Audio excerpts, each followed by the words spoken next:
por que que o transtorno bipolar ele é um transtorno do humor? Porque a principal característica do transtorno bipolar são as oscilações do humor.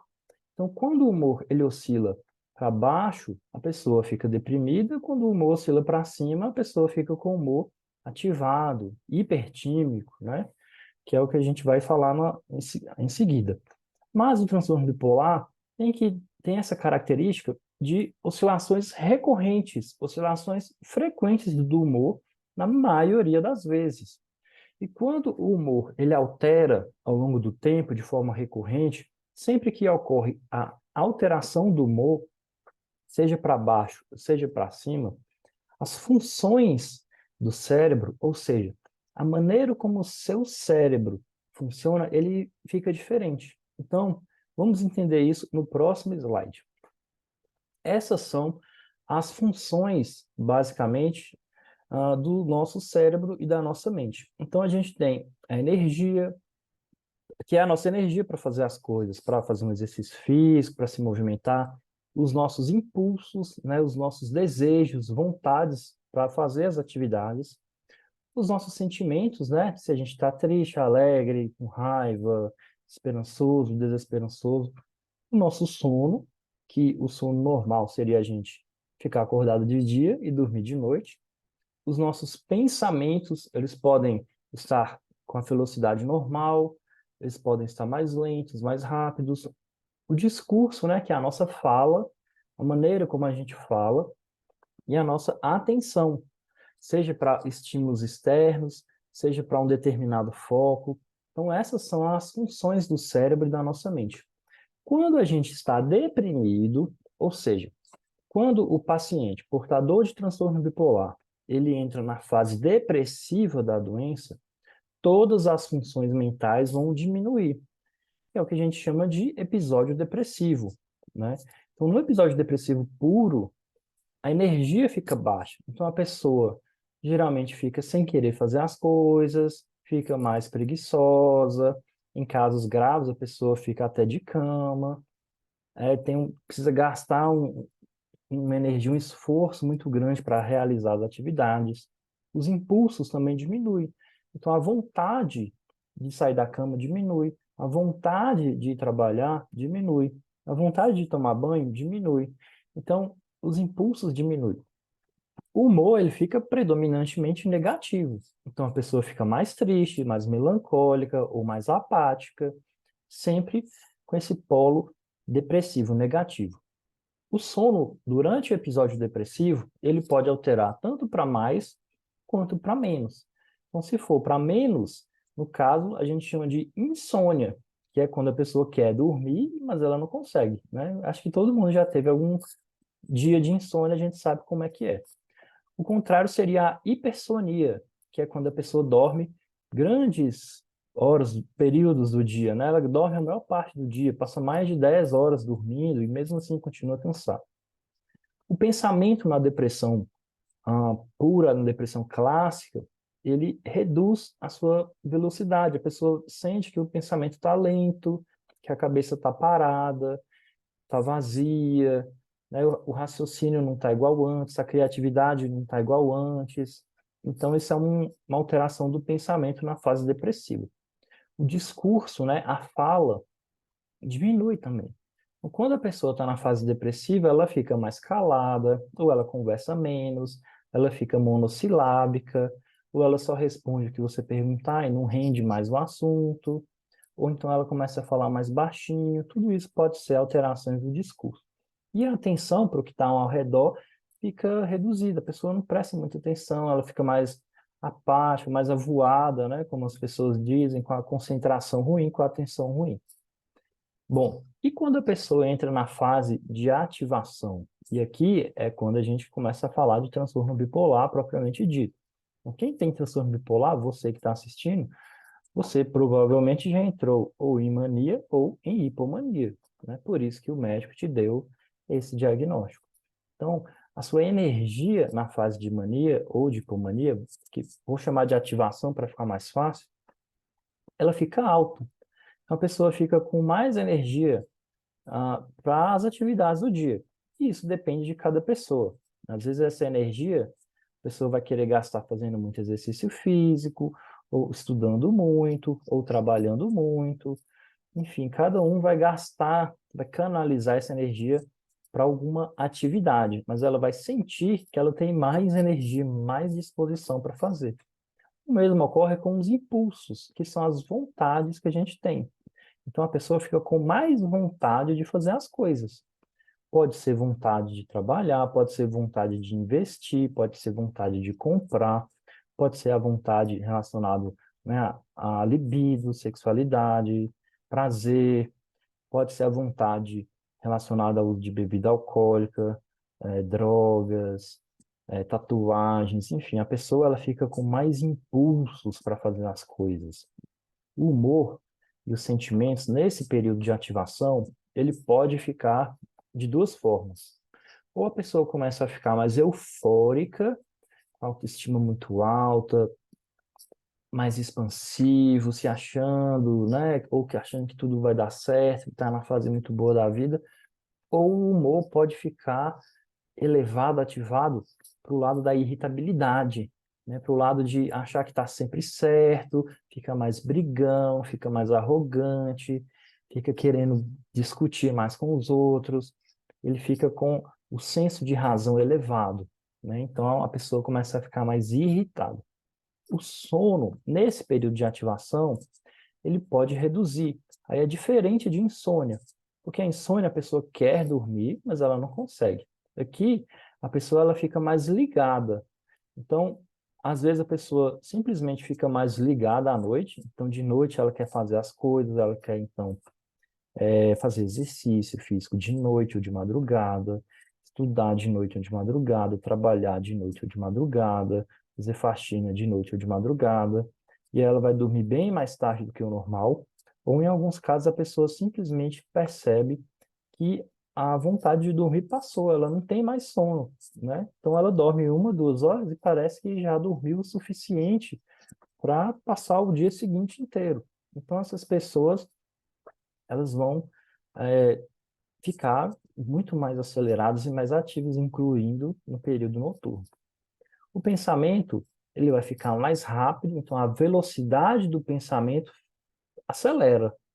Então, quem está na fase de ativação pode sentir que o, o fluxo de pensamento está muito rápido, né? Que a mente está muito agitada, que os pensamentos estão correndo demais, é difícil acompanhar os pensamentos, um atrás do outro, assim, a pessoa às vezes se perde de tanto pensamento que ela tem. Isso pode causar sintomas de ansiedade também, porque a pessoa fica mais ativada, fica pensando demais. O discurso, a pessoa pode ficar mais falante, né? Imagina, o pensamento está a 1.000 por hora, está a 200 por hora.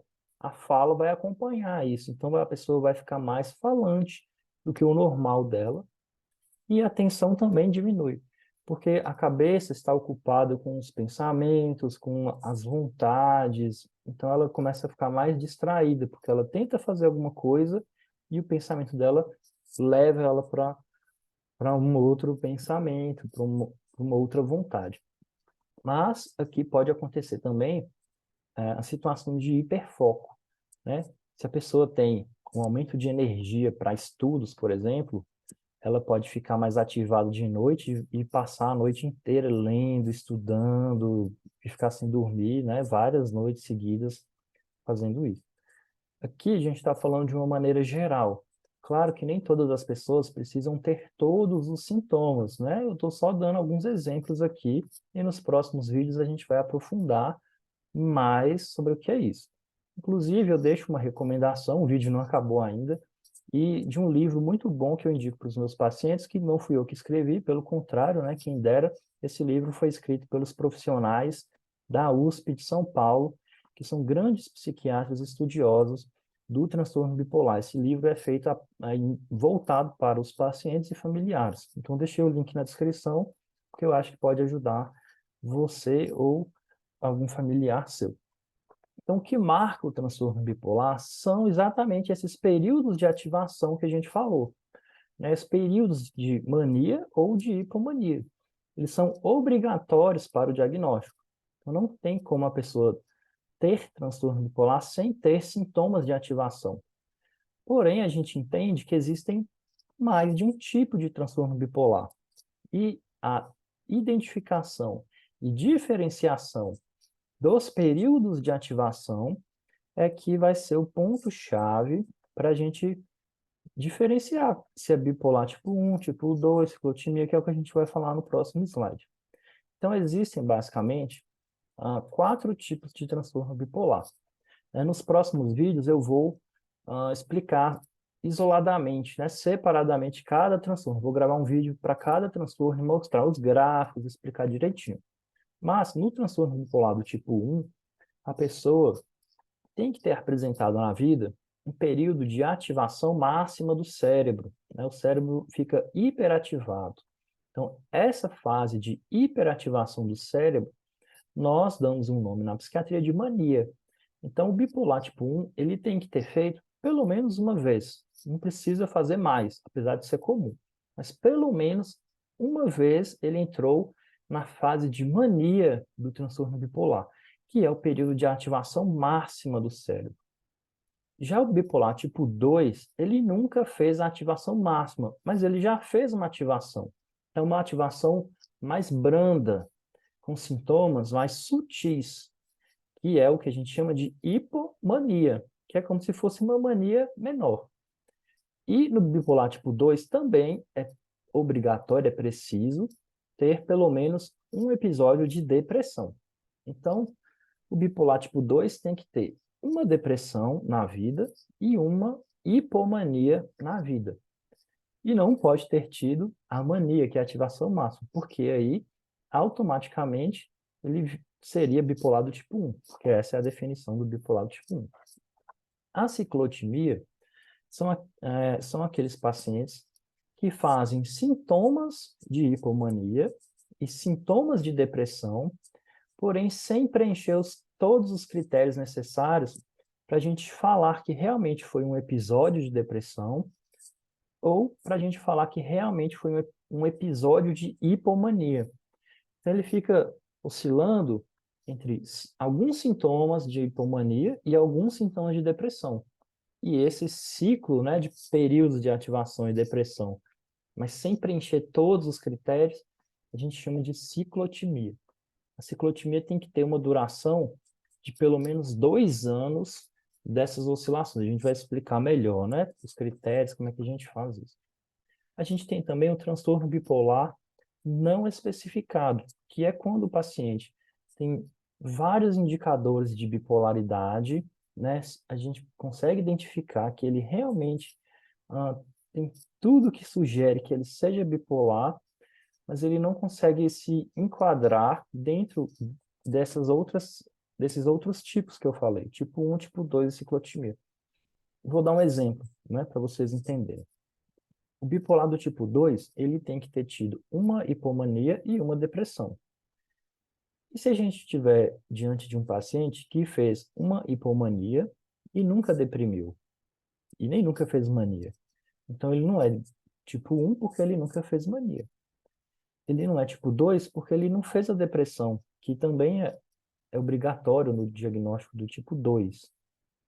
Ele não tem ciclotimia porque a hipomania dele preencheu todos os critérios de hipomania. Então, ele seria enquadrado dentro do transtorno bipolar não especificado. Então, existem alguns exemplos, né, de pacientes que se enquadrariam nesse bipolar não especificado. Existem ainda, eu não coloquei aí, o transtorno bipolar decorrente a uma outra condição médica. Então, existem pacientes que eles fazem quadros de mania ou de hipomania, porque eles bateram a cabeça, né, tiveram um traumatismo, ou porque eles têm uma doença que afeta o cérebro, que não é o transtorno bipolar, uma doença neurológica.